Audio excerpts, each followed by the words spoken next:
We all need a reality check from time to time, don't we? Something that makes us see things from a different perspective. Oh, you thought Utah Prep was untouchable?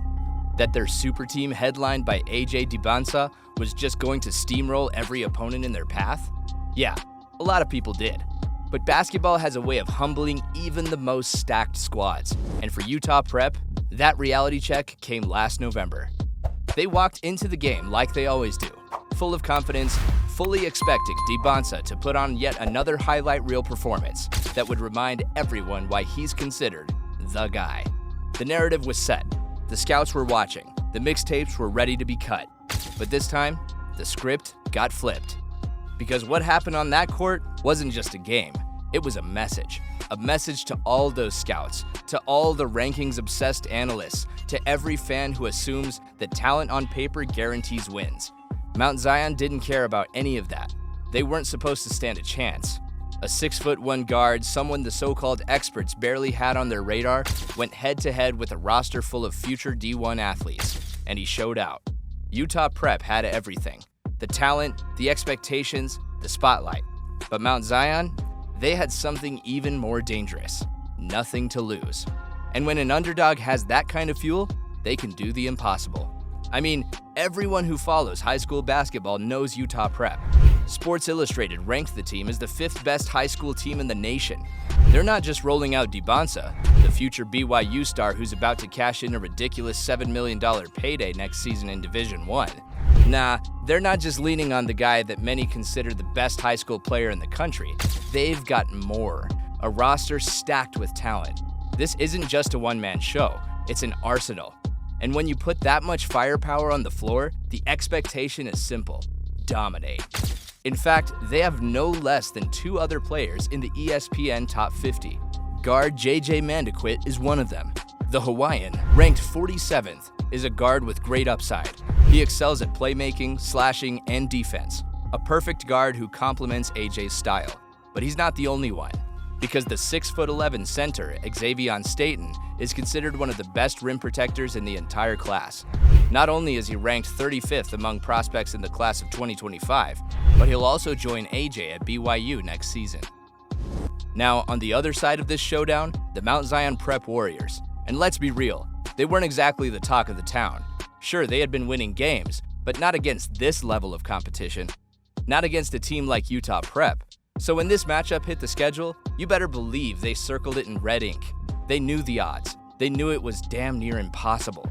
But what they didn't know was that one player, one unranked, overlooked, and completely off the radar player, was about to change everything. Enter Quron Elliott. Now, if you're asking yourself, who the hell is Quron Elliott? Trust me, you're not alone. He's not on any top rankings. No scouting service is hyping him up. He's just a 6'1" guard who apparently is way better than anyone realized. And on this night, he wasn't just good, he was unstoppable. In a performance straight out of a video game, this unknown underdog didn't just show up, he outshined a future #1 draft pick. So yeah, we need to talk about this game.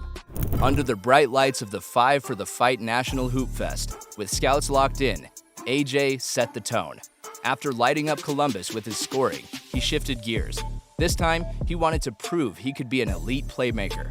But on the other side, Quron Elliott was watching. And not just keeping up, he was outshining him. Everything AJ tried to showcase, Quron did better. Playmaking? Check. Scoring? Even tougher. He weaved through defenders, shook off Dybantsa, and finished at the rim like it was his court. And if that wasn't enough, he drilled a cold-blooded pull-up 3 right in Mandequit's face. This kid's bag? Deep. These plays by Quron allowed Mount Zion to dominate the first quarter and end the period up by 8. So AJ realized he had to get started if he didn't want the game to go out of hand soon. Note the speed of Dybantsa's decision-making, where he receives the ball in transition and immediately turns it into an assist. Mandequit started getting into the swing of things, turning garbage into gold with a good recovery to finish at the rim. But like clockwork, Quron always had an answer, and each time, it got more unbelievable. I'm not exaggerating, just look at this. Clock winding down, defender in his face, impossible angle, and he buries a ridiculous 3 at the buzzer. a shot that allowed Mount Zion to increase their lead to 9 points. More than ever, Utah Prep needed its superstar. AJ just wasn't himself. On offense, on defense, he looked a step slow, out of sync, just off. But lucky for Utah Prep, that wouldn't last. As the game wore on, AJ found his rhythm. A big offensive rebound turned into second chance points. He started zipping passes, keeping the ball moving, actually facilitating, something we didn't see much of against Columbus and the Boozer Twins, when it was mostly just him digging into his ISO bag. Utah Prep as a whole started to move the ball better, with JJ making smart plays to chip away at the deficit. But Quron, yeah, he was still cooking. The deep, impossible threes, yeah, those were still dropping. But that wasn't even the best part. His drives were nasty. The footwork, the touch, the craft. That night, he looked like prime Kyrie Irving. And the craziest part? His show was far from over. AJ was finally in attack mode, bullying from the low block and getting to his spots. But you already know what was coming next.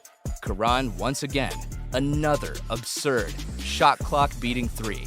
By the end of the third, Utah Prep had barely cut the deficit to 7.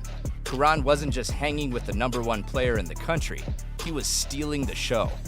Utah Prep came out swinging in the fourth, and for a moment, it looked like AJ and JJ were finally clicking. Not once, but twice, they connected on some beautiful plays. Check this out. AJ gets in the low block, just like before, but this time, instead of forcing it, he uses his gravity to kick it back to Mandaquit for a clean look. Smart play, textbook execution, but none of it mattered. Because on the other end, Quron Elliott was still on a mission. No matter what Utah Prep did, he always had an answer. Somehow, some way, he found another way to get a bucket. And with just over 4 minutes left, Mount Zion still had an 8-point lead. And in a grinded-out game like this, that kind of cushion felt like control, like dominance. And just when Utah Prep needed a stop, Quron extended the lead again. A smooth, off-the-dribble mid-range dagger. AJ tried to keep Utah Prep alive, going back to his sweet spots in the low post, but the gap was just too big. After 40 minutes of battle, the unthinkable happened. Mount Zion pulled off the upset, taking down Utah Prep 59-56. I mean, let's be real. This just wasn't AJ's night, plain and simple. Sure, he flashed some solid playmaking, 4 assists, 0 turnovers, but 13 points? For a guy with his talent and expectations, that's underwhelming. It wasn't even that he was inefficient, he just wasn't aggressive. 7 shot attempts in 31 minutes? That's way too low for a player of his caliber. And JJ Mandaquit? He struggled too. 9 points on 3 for 11 shooting, plus 4 turnovers to just 5 assists? But forget Utah Prep for a second, because we have to talk about Mount Zion. Quron Elliott had the game of his life. In just 29 minutes, he put up a game-high 22 points, grabbed 5 boards, dished 3 assists, and even swatted a shot. But the real story? His ridiculous efficiency. This wasn't just a highlight reel performance. The kid was a walking bucket. Every shot felt automatic, every release pure. 9 for 13 from the field, a perfect 4 for 4 from deep. And these weren't wide open looks. He was hitting tough shots all night. A performance like that, on a stage this big, you better believe college scouts are taking notice. Let's be real here. We've all seen what AJ Dybantsa can do. We've broken down his play style, dissected his matchups with the Boozer Twins, and if you haven't watched that yet, trust me, you're missing out. And we know he's got ridiculous potential, no question. But here's the thing AJ, and every other player out there, needs to remember. Scouts don't just look at your good games. They're zeroing in on the nights where things aren't going your way. Those are the moments that reveal a player's true impact. And that brings us to Quron Elliott. Because while AJ might not have been at his best, Quron was absolutely on fire. And he wasn't just hot, he was unstoppable. We saw him step up in a major way, putting the team on his back and delivering a performance that demanded every scout in the game take notice. This was Quron's night, plain and simple. He wasn't just a spark, he was a flame.